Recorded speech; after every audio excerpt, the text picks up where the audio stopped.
Olá a todos. Nesse vídeo vamos nos aprofundar em uma questão essencial para a nossa vida cristã: o papel da lei de Deus. Muitos têm uma visão distorcida de que, ao termos fé em Cristo, a lei já não tem mais relevância. Mas será que é isso mesmo?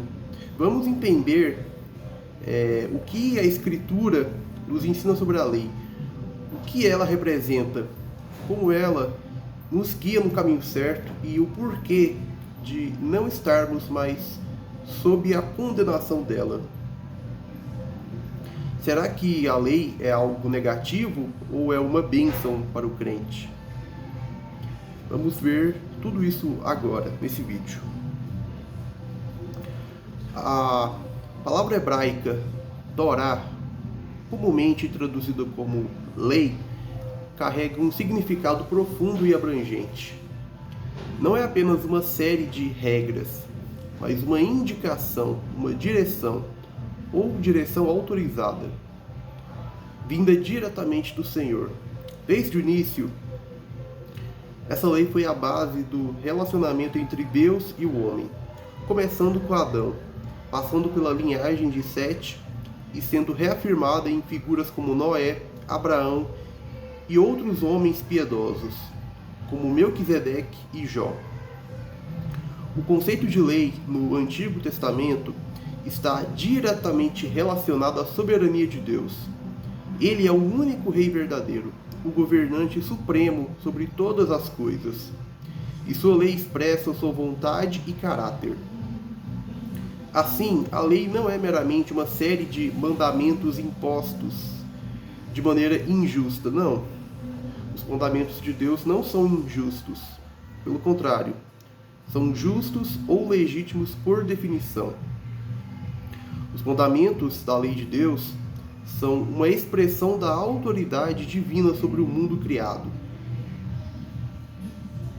Desde o princípio, a lei de Deus revela que Ele é o soberano sobre toda a criação. O relacionamento do homem com Deus sempre foi baseado na obediência a essa direção autorizada. Por exemplo, Adão recebeu uma instrução direta no Éden, a qual era parte do governo de Deus sobre ele. Mesmo após a queda, o governo de Deus continuou a ser revelado através de suas instruções dadas aos patriarcas e mais tarde a Israel. A lei do Sinai, então, representava a formalização de um princípio já presente desde o início da humanidade, que Deus governa e estabelece como devemos viver. Isso se opõe fortemente à perspectiva modernista, que rejeita a soberania de Deus e, consequentemente, qualquer noção de uma lei absoluta e autoritativa desde o princípio. Para os modernistas, a lei é vista como uma construção meramente humana, adaptável e imutável. Mas, para os israelitas e todos aqueles que têm um relacionamento com o Deus soberano, a lei sempre foi uma parte inegável da vida. A lei de Deus, no Velho Testamento, não se restringia a apenas um aspecto da vida humana. Ao contrário, ela abrangia todas as áreas, desde a vida familiar e comunitária até a justiça civil, a adoração e até a ética social. As relações sociais. Isso porque o reinado de Deus não tem limitações. Ele é o rei soberano em todas as esferas da vida. Esse é o ponto central da teonomia. Deus é o legislador supremo e sua lei abrange tudo. A noção de um Deus que governa sobre todas as coisas também desafia a visão secular, que limita a aplicação da lei de Deus à esfera religiosa ou pessoal.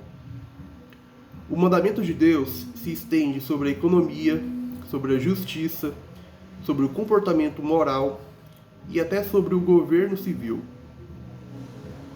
O Salmo 24, versículo 1 declara: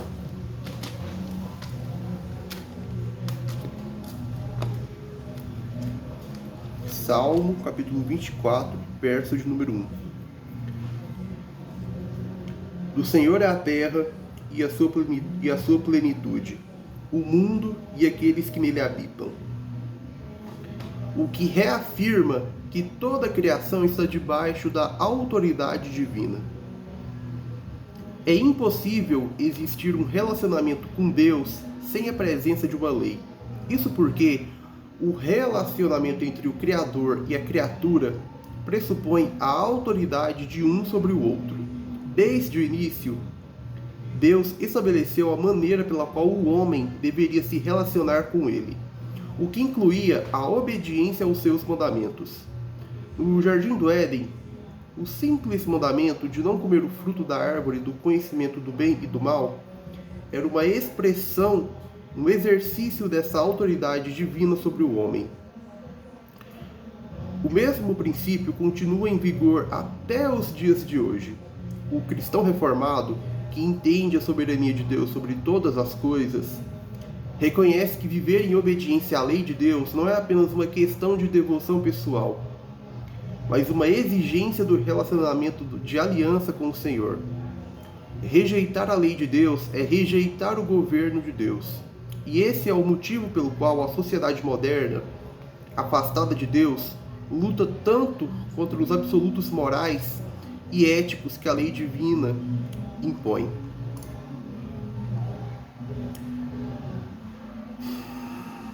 Deus, como soberano e rei, instituiu sua lei desde o princípio, como a direção autorizada para que seu povo vivesse em aliança com ele. Ao contrário da visão secular, que tenta separar o governo de Deus da vida cotidiana, a Bíblia ensina que a lei de Deus é aplicável a todas as áreas da vida. A Torá, portanto, não é apenas um código legal, mas a expressão do reinado de Deus sobre tudo o que existe. Na história bíblica, a lei de Deus não é apenas um conjunto de regras, mas o fundamento sobre o qual toda a narrativa e os julgamentos divinos estão estabelecidos.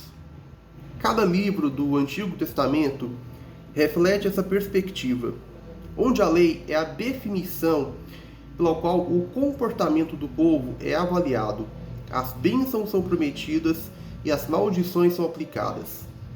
Isso fica claro ao observarmos o livro de Josué, que enfatiza repetidamente a centralidade da lei para o povo de Israel em seu papel como nação pactual de Deus.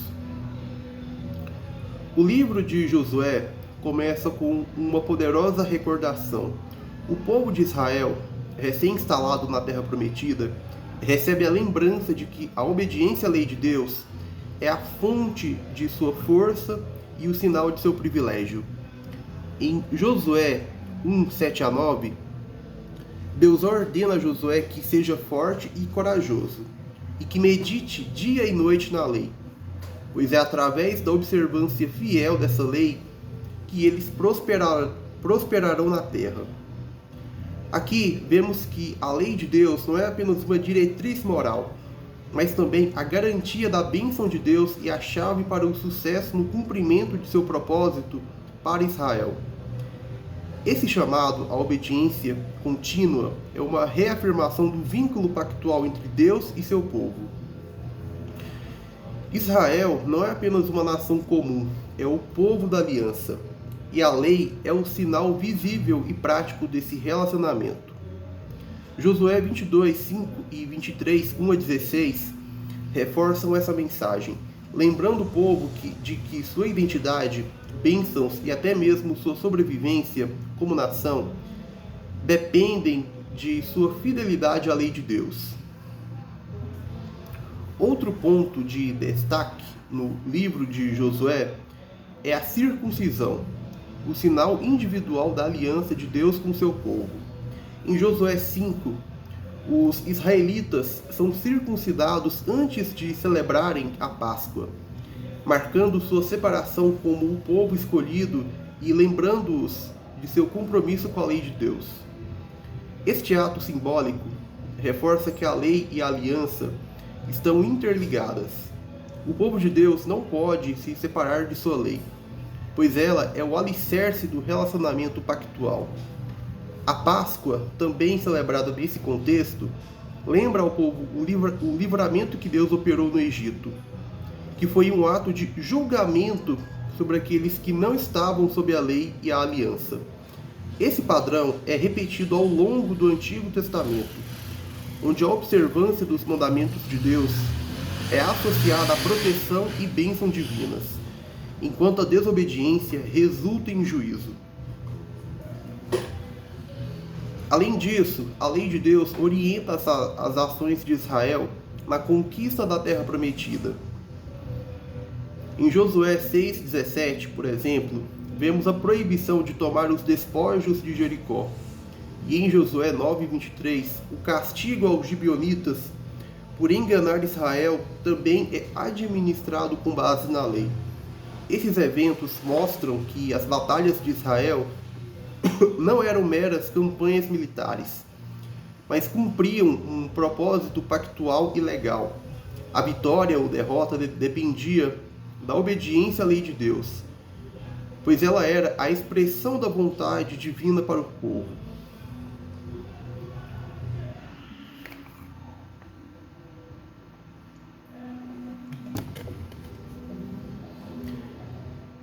A própria divisão da terra entre as tribos de Israel é feita conforme a lei, como descrito nos capítulos 13 a 19. Esse processo revela que até mesmo as questões práticas da vida, como a propriedade da terra, estavam sujeitas à direção de Deus. O conceito de propriedade, herança e justiça territorial só fazia sentido dentro do arcabouço da lei divina. Por fim, a instituição das cidades de refúgio em Josué 20 é outra manifestação da aplicação da lei. Essas cidades eram estabelecidas para oferecer proteção àqueles que matassem alguém acidentalmente, evitando vinganças de sangue. Aqui vemos como a lei de Deus proporcionava justiça e misericórdia, equilibrando a punição com a proteção dos inocentes. O livro de Josué nos mostra que a lei de Deus estava no centro da vida nacional de Israel, desde a conquista da terra até sua divisão, e em todos os julgamentos e promessas. A direção autorizada de Deus moldava a nação e suas ações.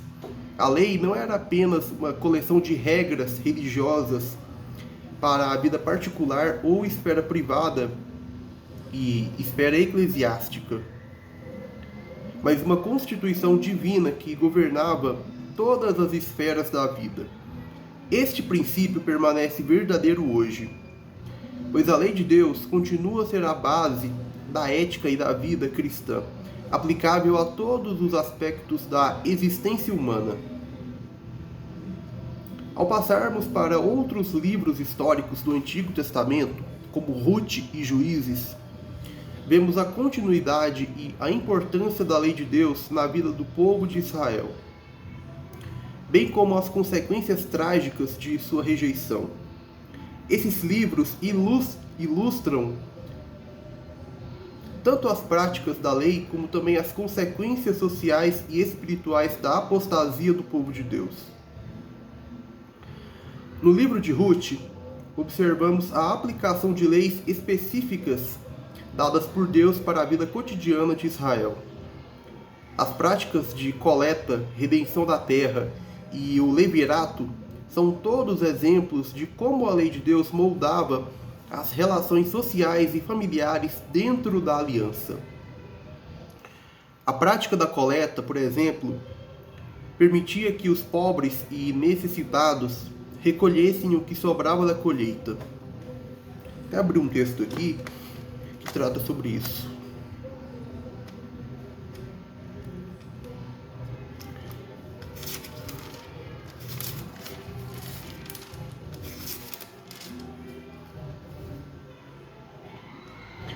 Quando também cegardes a cega da vossa terra, o canto do teu campo não cegarás totalmente, nem as espigas caídas colherás da tua cega. Semelhantemente, não rabiscarás a tua vinha, nem colherás os bagos caídos da tua vinha. Deixá-los-ás ao pobre e ao estrangeiro. Eu sou o Senhor vosso Deus. Levítico, capítulo 19, versos 9 a 10. Outro texto também.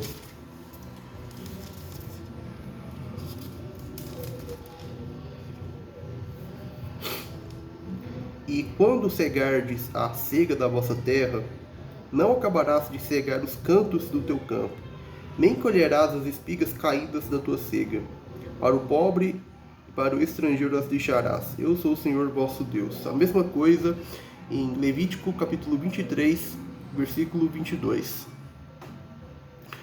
Uma provisão divina para sustentar os marginalizados, ao mesmo tempo que reforçava a justiça e a misericórdia. É um princípio em Levítico 19 e 23. Ruth, como uma estrangeira e viúva, usufruiu desse sistema, demonstrando que a lei de Deus não era apenas uma regra seca, mas um meio de manter a ordem social com compaixão e justiça. A redenção da terra e o levirato, que envolvia a compra de propriedades e a obrigação de um parente próximo de se casar com a viúva para preservar o nome da família, também demonstram a justiça da lei de Deus. Em Ruth, Boaz atua como parente redentor, comprando a terra e casando-se com Ruth, preservando o legado familiar e provendo a viúva. Aqui vemos que a obediência à lei de Deus traz bênção e restauração dentro do pacto divino. Por outro lado, o livro de Juízes revela o resultado quando a lei de Deus é abandonada. O livro é um relato sombrio de repetidos ciclos de apostasia, opressão, clamor por ajuda e libertação. Israel repetidamente abandona o Senhor e sua lei, resultando em desastres espirituais, morais e sociais. Juízes nos mostra um retrato claro de uma sociedade que rejeita a autoridade da lei de Deus. Em vários momentos, a narrativa enfatiza o colapso moral que se segue quando Israel vira as costas para a lei. A frase, naqueles dias não havia rei em Israel, cada um fazia o que parecia bem aos seus olhos, Juízes 21, 25, encapsula a essência da época. Sem uma direção clara da lei de Deus, a sociedade se deteriora em caos e anarquia.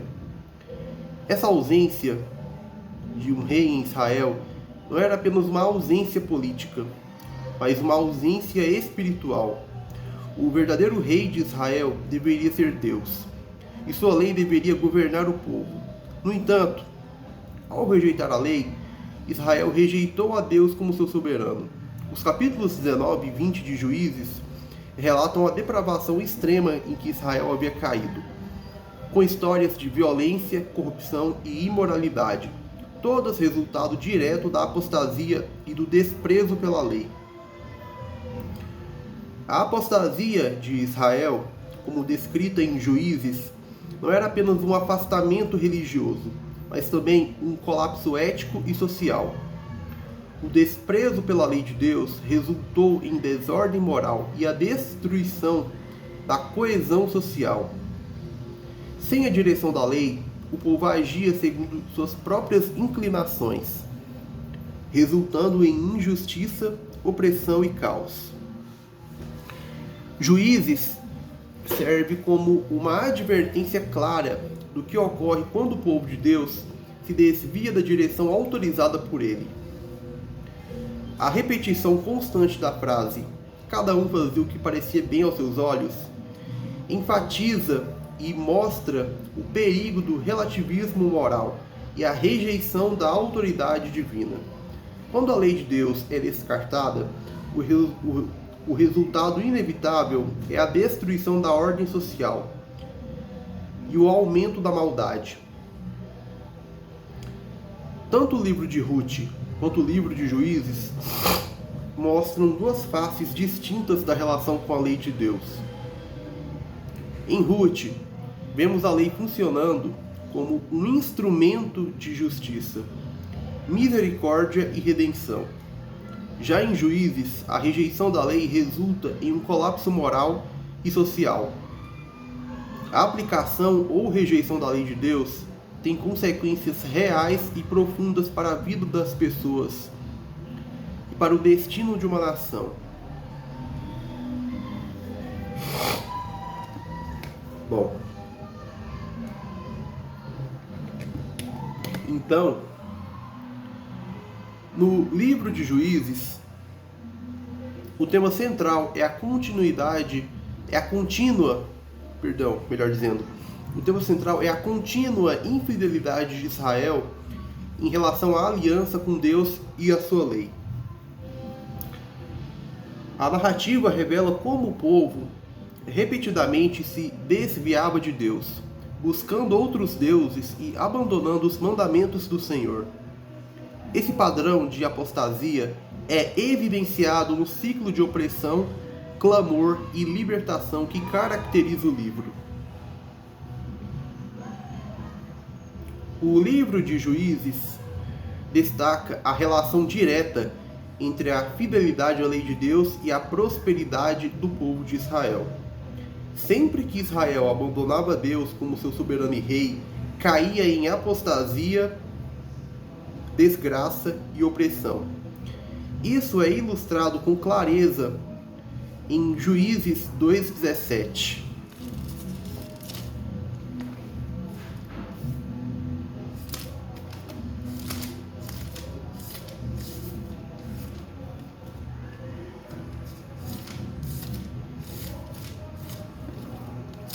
Juízes, capítulo 2, verso 17.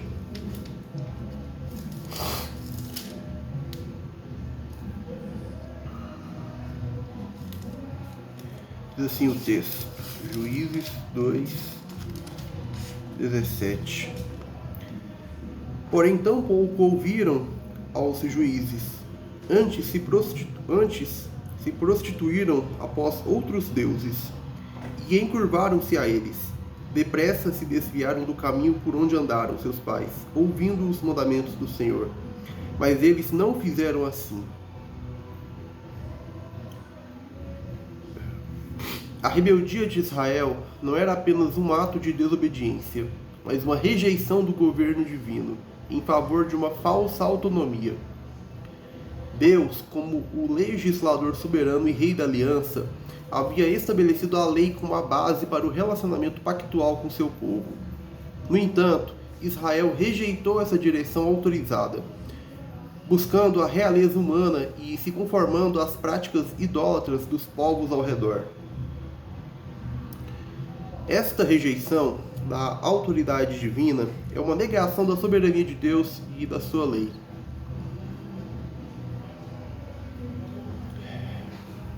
O livro de Juízes também faz um contraste explícito entre a realeza divina e a realeza humana. Em várias ocasiões, o povo de Israel acreditava que a solução para seus problemas residia na liderança de reis humanos, ao invés de reconhecer Deus como seu verdadeiro rei.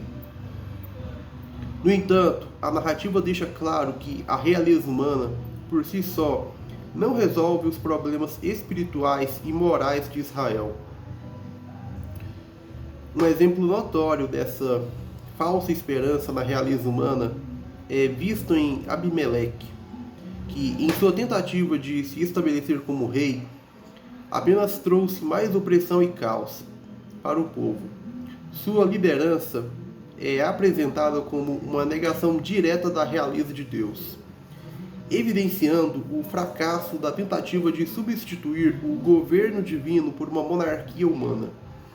Juízes 9 a 10.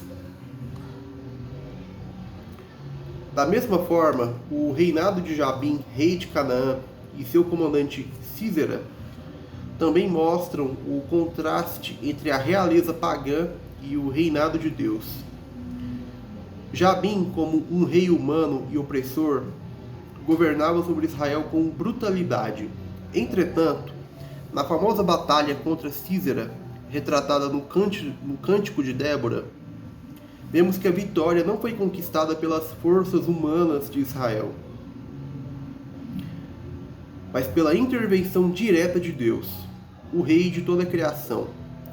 O Cântico de Débora, Juízes 5:20, revela a soberania de Deus na batalha.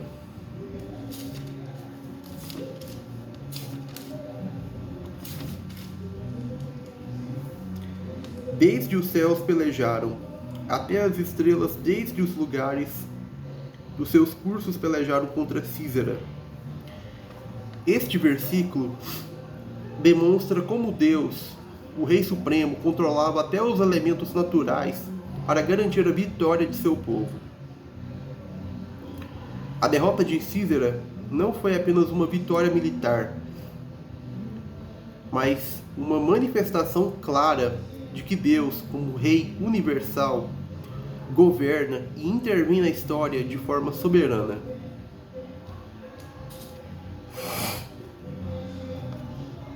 Amaldiçoai a Meroz, diz o anjo do Senhor. A Clemente amaldiçoai os seus moradores, porquanto não vieram em socorro do Senhor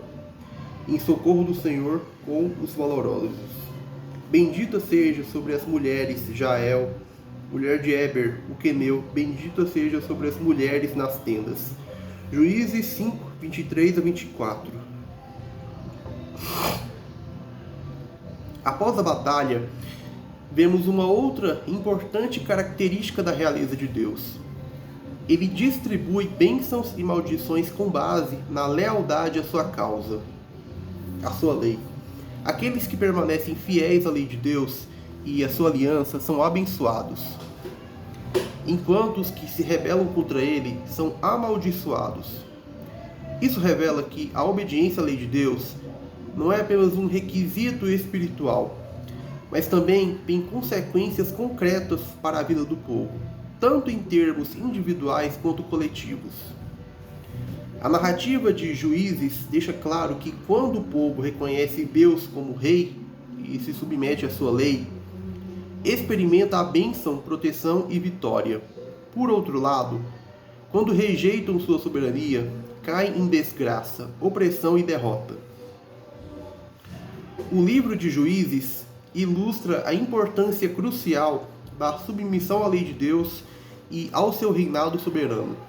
A história de Israel, neste período, demonstra que a rejeição da lei é uma rejeição do próprio Deus como rei. E isso resulta em caos, opressão e destruição.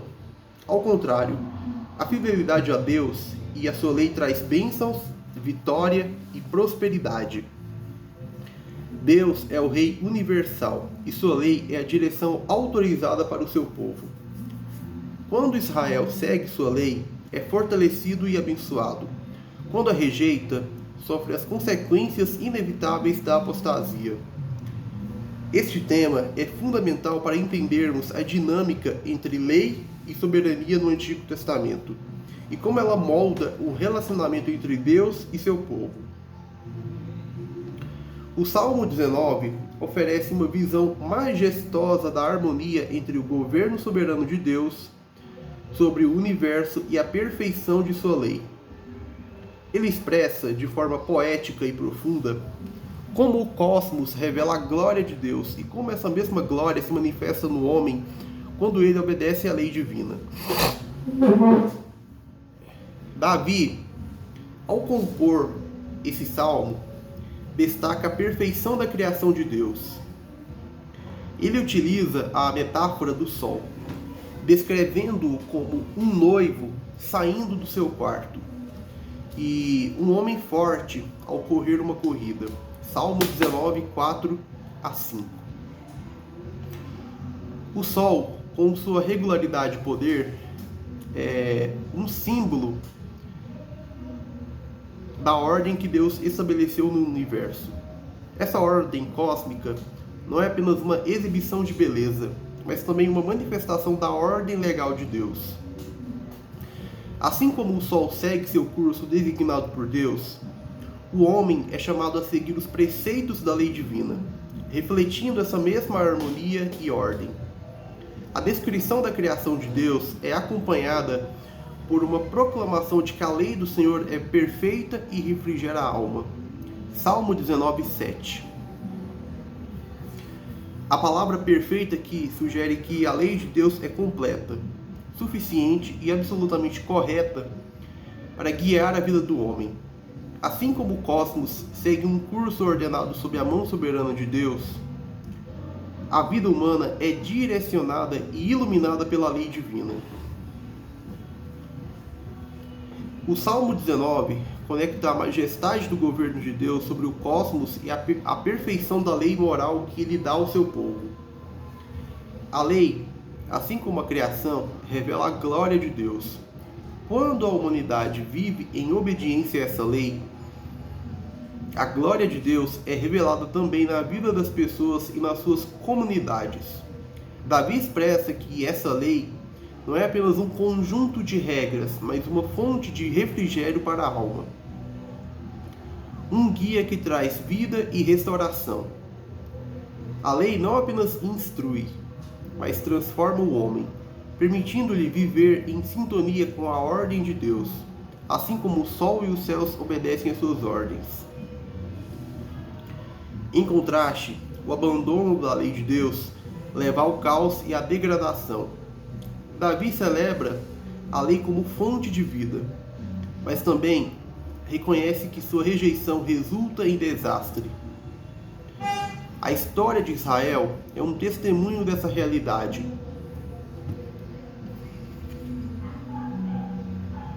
No período dos juízes, quando cada um fazia o que parecia bem aos seus próprios olhos, Juízes 21-25, Israel frequentemente se encontrava em opressão e cativeiro sob nações estrangeiras.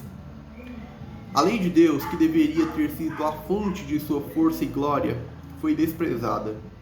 E como resultado, Israel perdeu seu lugar de honra entre as nações. A imagem do sol, que deveria representar a glória de Israel quando em obediência, torna-se um contraste com a realidade de sua desobediência.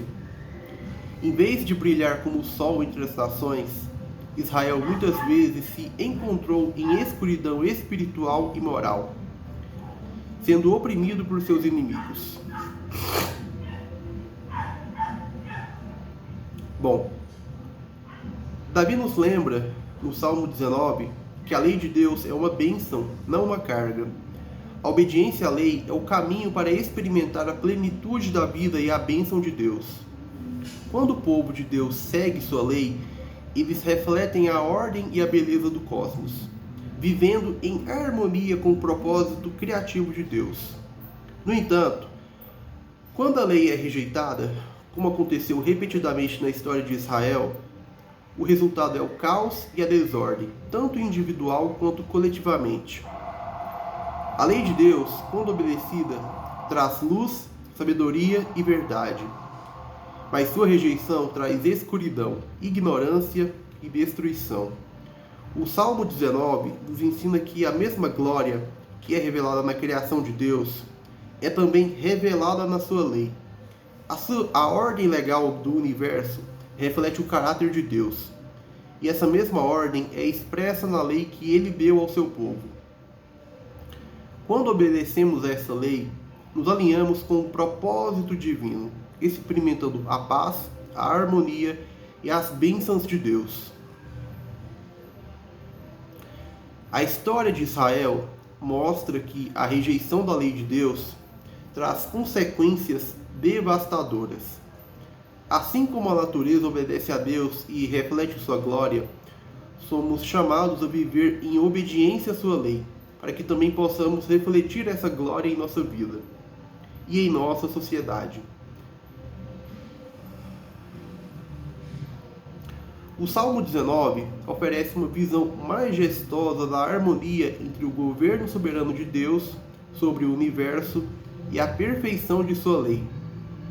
Ele expressa de forma poética e profunda como o cosmos revela a glória de Deus e como essa mesma glória se manifesta no homem, quando ele obedece à lei divina.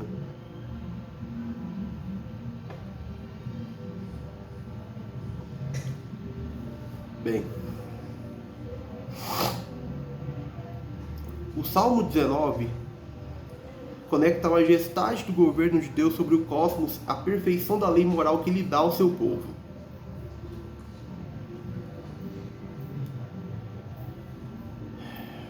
O entendimento de Jesus Cristo como a Torá encarnada é central para a compreensão bíblico-teonômica da lei no Velho e no Novo Testamento. Em João 14:6, Cristo declara: Eu sou o caminho, a verdade e a vida. Ninguém vem ao Pai senão por mim. A palavra grega usada por caminho é rhodos, que pode ser traduzido como um procedimento, um curso de conduta ou modo de Deus lidar com os homens. Essa afirmação liga diretamente Cristo à lei divina, tornando-o a expressão máxima da Torá. Quando Jesus declara ser o caminho, ele não está apenas apontando um caminho moral ou espiritual abstrato, mas se referindo a si mesmo como a direção autorizada de Deus, a Torá em carne e osso. Essa conexão entre Cristo e a Torá é profunda, pois não apenas Jesus ensinou e viveu de acordo com a lei, mas ele é a personificação da própria lei de Deus. A referência ao Eu Sou é quando Êxodo 3,14 conecta Jesus ao nome divino, mostrando que ele é Deus encarnado, que em sua essência carrega e manifesta a justiça, a ordem e a vontade de Deus. Assim, Jesus não é apenas o revelador da lei, mas o cumprimento pleno da mesma. Ele é a direção autorizada por meio da qual o homem pode verdadeiramente entender e viver de acordo com os mandamentos de Deus. A lei que foi dada a Israel desde o início não encontra sua abolição em Cristo, mas seu pleno significado e cumprimento.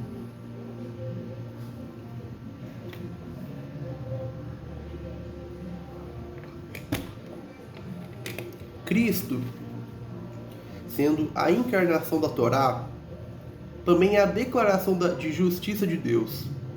Ele é a medida pela qual todas as coisas são avaliadas. A direção pela qual a vida humana deve ser guiada. Esse entendimento não elimina a importância da Torá escrita, mas a amplia, mostrando que a lei não é apenas um conjunto de regras externas, mas uma revelação viva que se tornou carne e habitou entre nós. Ao afirmar ser o caminho, a verdade e a vida, Jesus unifica a lei com a própria essência da vida espiritual. A verdadeira vida, a verdade de Deus e o caminho para o Pai não podem ser separados da lei que Cristo encarnou e viveu. Ele é a manifestação perfeita da vontade de Deus para a humanidade, e por isso sua vida, morte e ressurreição são a base sobre a qual a redenção e o relacionamento com Deus são possíveis. Dentro de uma perspectiva teonômica, essa compreensão de Jesus como a Torá encarnada é fundamental. Se a lei de Deus é a expressão de sua justiça e santidade, então Jesus, ao cumprir essa lei perfeitamente, se torna um modelo a ser seguido. Ele não apenas viveu em perfeita obediência à Torá, mas também exemplificou como a lei deve ser aplicada e entendida à luz da graça de Deus. Sua vida revela que a obediência à lei não é uma questão de legalismo, mas de submissão ao governo justo de Deus. Quando Cristo diz que ninguém vem ao Pai senão por Ele, ele está afirmando que a verdadeira obediência à lei só é possível por meio dele. A lei não é um caminho separado da fé em Cristo, mas se encontra completamente nele. Ele é a lei viva e, através dele, é que o homem pode viver de acordo com a justiça de Deus. Jesus Cristo, como a Torá encarnada, une a revelação divina no Velho Testamento com o cumprimento final no Novo. Sua declaração em João 14,6 de que ele é o caminho reafirma sua identidade como Deus encarnado, o portador e cumpridor da lei divina. Cristo não veio abolir a lei, mas para cumpri-la, e ao fazê-lo, ele se torna um único caminho pela qual podemos verdadeiramente compreender e obedecer à justiça de Deus. Essa visão de Cristo como a Torá encarnada reforça a unidade entre o Velho e o Novo Testamento e mostra que a lei de Deus permanece central na vida do crente. Cristo é a direção de Deus para o homem, e sua vida e obra revelam a perfeição da justiça divina. Portanto, ao seguir a Cristo, seguimos também a lei de Deus, de uma forma plena e vivificante. A dicotomia entre a lei de Cristo e a anarquia da ilegalidade é central para a compreensão bíblica de pecado e justiça. Conforme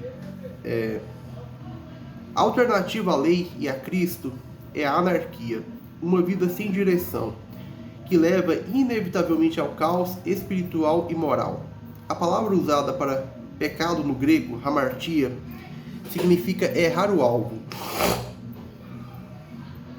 falhar no cumprimento do propósito divino revelado por meio das Escrituras. Isso indica que o pecado envolve um movimento que, mesmo que inicialmente na direção correta, resulta em falha. Entretanto, o conceito de anomia, a ausência de lei ou rebelião contra ela, vai além disso, denotando não apenas uma falha, mas um completo afastamento e negação da direção de Deus, o que constitui uma verdadeira anarquia.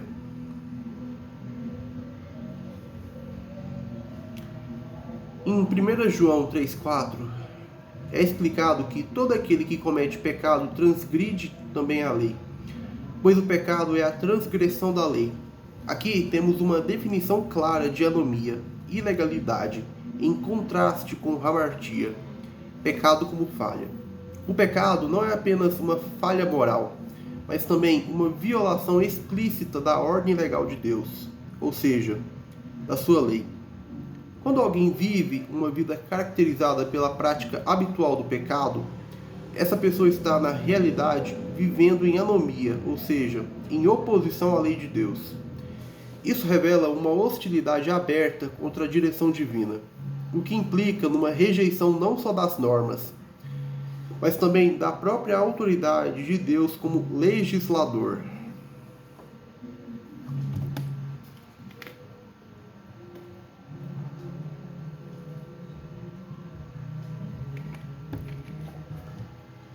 Cristo, como a manifestação da lei de Deus, estabelece a direção e o caminho correto para a vida. Ao contrário disso, os ímpios são descritos como anômalos, sem lei e contrários à direção divina. O apóstolo João nos alerta em 1 João 1,8 que, se dissermos que não temos pecado, enganamo-nos a nós mesmos, e a verdade não está em nós.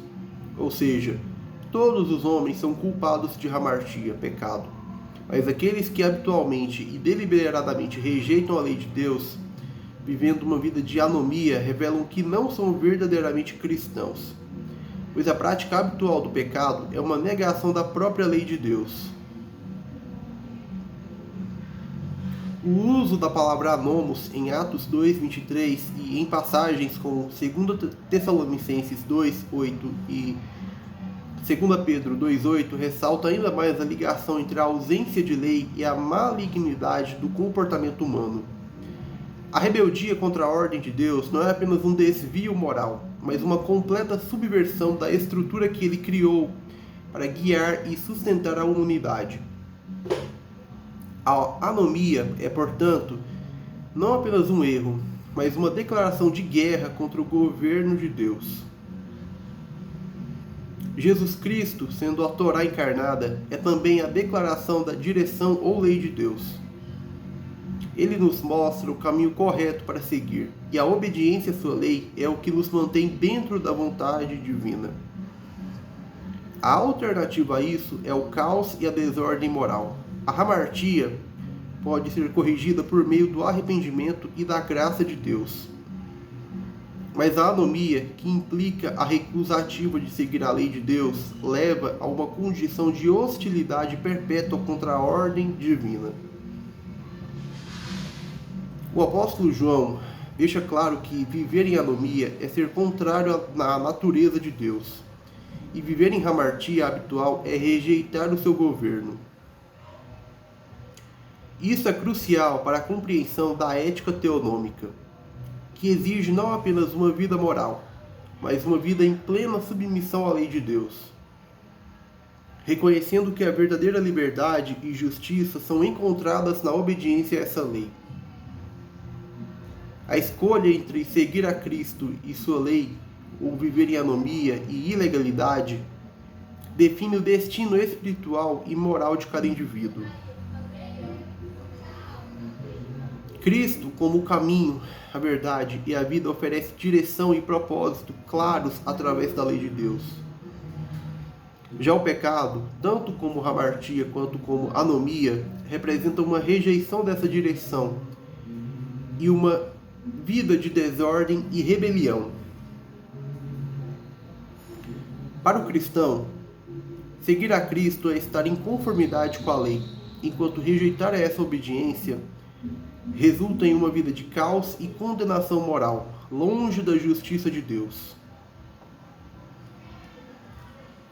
A função da lei, conforme explicada em Gálatas 3, 24 a 25, é atuar como um aio, ou seja, um tutor que guia o homem até Cristo.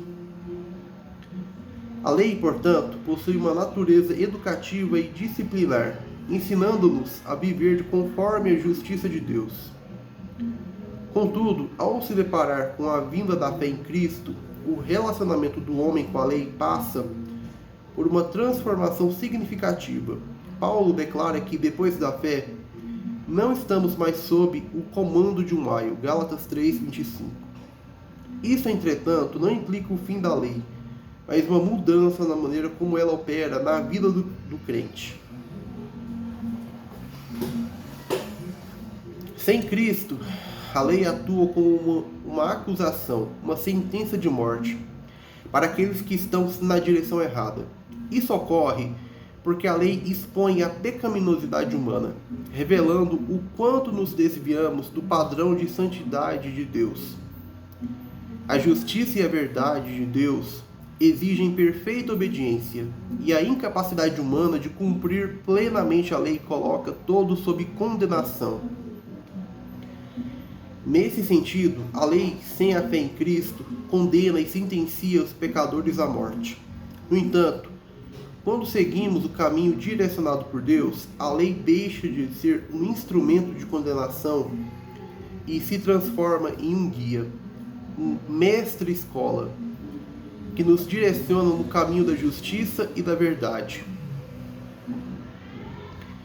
Cristo, sendo o cumprimento da lei, nos livra da sua acusação e nos ensina a viver de acordo com os princípios divinos. O texto de Gálatas 3, 26 afirma que todos sois filhos de Deus pela fé em Cristo Jesus.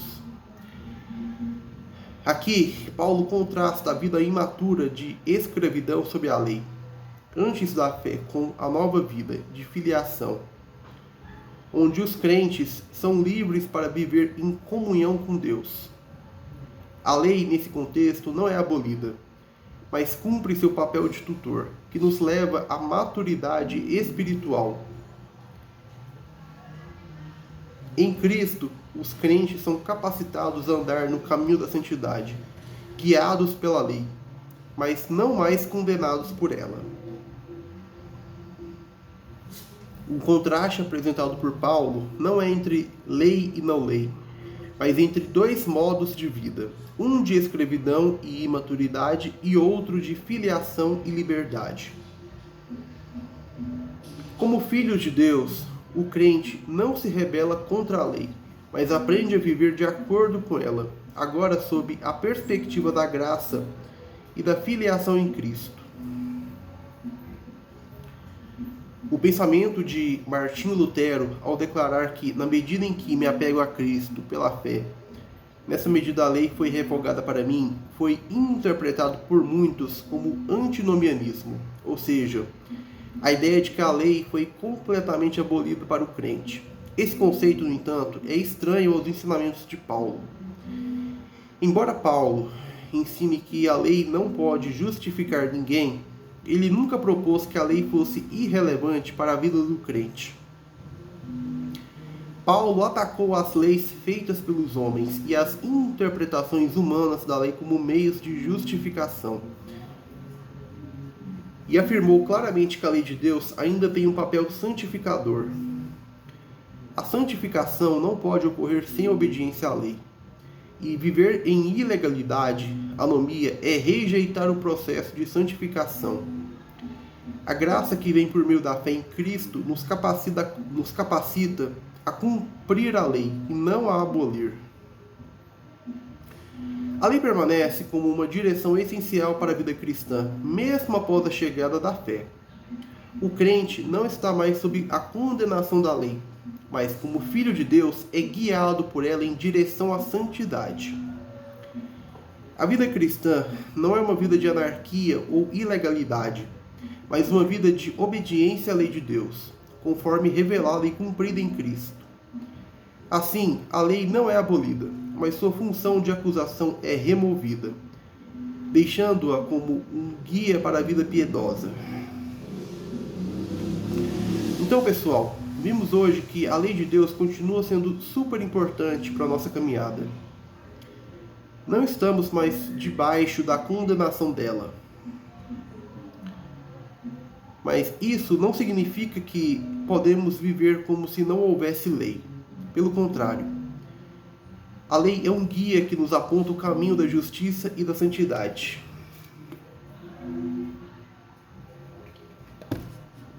Em Cristo, a gente não é mais condenado pela lei, mas somos chamados a viver de acordo com ela, como filhos de Deus. E é isso que traz sentido e direção para a nossa vida. Bem, espero que tenha ficado claro e que isso ajude a vocês a entenderem melhor o papel da lei no dia a dia de quem segue a Cristo. Eu peço que deixe seu like, se inscreva caso ainda não seja inscrito, compartilhe e comente no vídeo de abaixo, deixe sua opinião. Isso é muito importante para engajar o canal. Bem, é isso, obrigado pela atenção até aqui e até o próximo vídeo.